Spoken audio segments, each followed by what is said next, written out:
dès l'automne prochain, effectivement, il va y avoir de nouveaux programmes dispensés, essentiellement du côté de l'UQTR, juste pour faire un peu la genèse de tout ça. Le Centre régional universitaire de la Naudière, ce n'est pas une université. Par contre, l'organisation a signé des ententes avec 3 universités, dont l'UQTR, l'UQAM et l'Université de Montréal. Actuellement, il y a plus de 20 programmes qui sont dispensés, que ce soit du côté de Joliette, de l'Assomption, Repentigny et Terrebonne. Dès l'automne prochain, notamment 2 bacs en enseignement qui vont être dispensés du côté de l'Assomption. Donc, c'est une bonification parce qu'on trouvait jusqu'à maintenant un certificat. Puis nous, notre volonté, c'est vraiment que les formations soient qualifiantes puis qu'on assure la rétention de nos étudiants parce que quand on a un certificat ou un programme de premier cycle, bien, c'est sûr qu'on doit terminer à l'extérieur de la région, puis ce n'est pas ce qui est souhaité. Donc, il y a 2 bacs en enseignement qui s'en viennent. Il y a un DESS en sciences comptables dès l'automne prochain du côté de Terrebonne. On parle éventuellement aussi d'une maîtrise en sciences comptables. Il y a aussi probablement un bac en psychologie qui s'en vient aussi.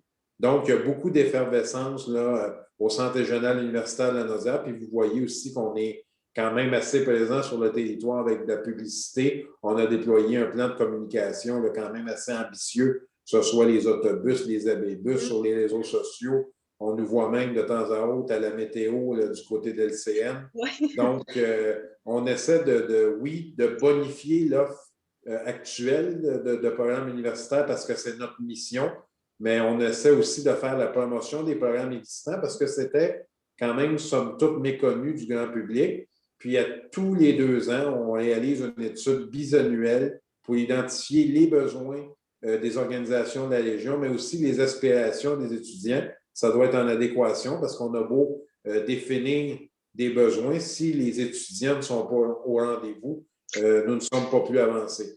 Donc, voilà, ça fait un peu le tour là, de ce qu'est le CRUL, des programmes qui sont actuellement disponibles aussi sur le territoire. Il y en a d'autres qui vont être annoncés incessamment, mais faire peut-être un petit survol rapide du côté de Joliette, c'est le fameux bac en sciences infirmières qui était très populaire.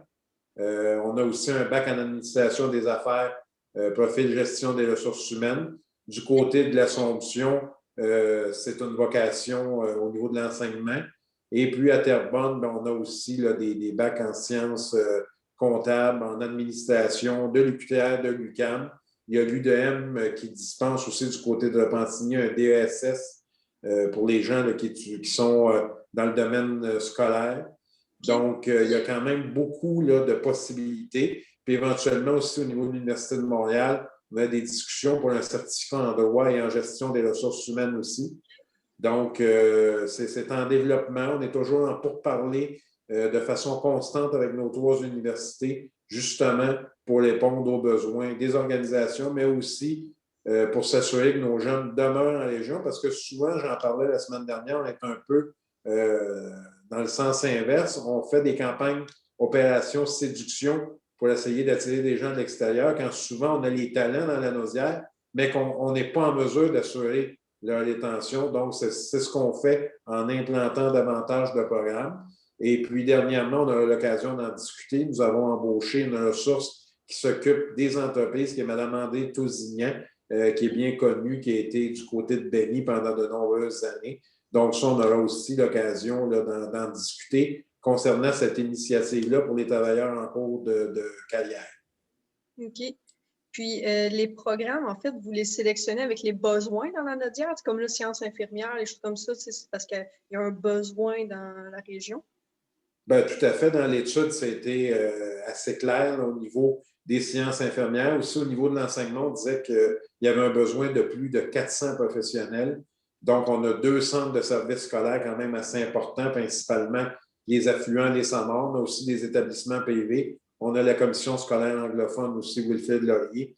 Donc, beaucoup de demandes et de besoins de ce côté-là. Et puis, effectivement, c'est le but de l'étude qui est réalisée tous les 2 ans, c'est de bien circonscrire tous ces besoins-là, puis de voir comment les universités peuvent répondre aux besoins qui sont identifiés, parce que c'est un processus qui est quand même assez complexe, assez long. On va faire des demandes auprès du recteur ou de la rectrice de l'université. Après ça, c'est la vice-rectrice ou le vice-recteur aux affaires académiques. Après ça, vous avez le doyen au décanat des études.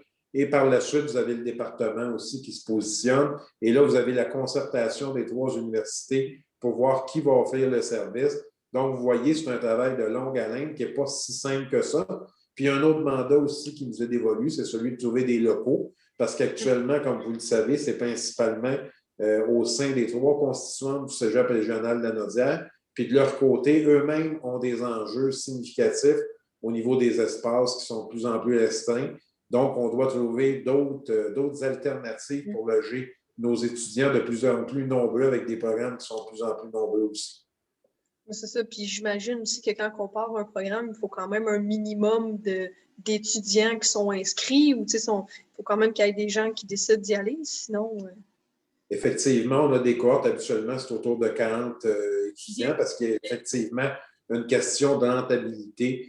Donc, ça aussi, ça fait partie justement de l'étude qui identifie les besoins et puis est-ce qu'on voit s'il y a une aspiration, s'il y a une volonté de la part des étudiants d'étudier dans les programmes qu'on offre. Donc, c'est pour ça que je vous parlais de l'importance de l'adéquation parce que c'est quand même une démarche qui est longue et complexe. Donc, on doit s'assurer effectivement qu'on a des cohortes qui sont quand même là, relativement pleines parce qu'il y a des coûts à tout ça, puis d'aménager les locaux comme du côté de l'Assomption, ce sont de nouveaux locaux qui sont aménagés. Donc, on doit les convertir pour qu'ils répondent là, aux besoins des programmes spécifiques. OK, parfait. Parfait. Bon, ça, c'était pour les formations qui avaient lieu et en même temps un petit résumé du CRUL. Vous avez aussi un projet de café découverte que ça s'appelle. Pouvez-vous m'en parler un peu?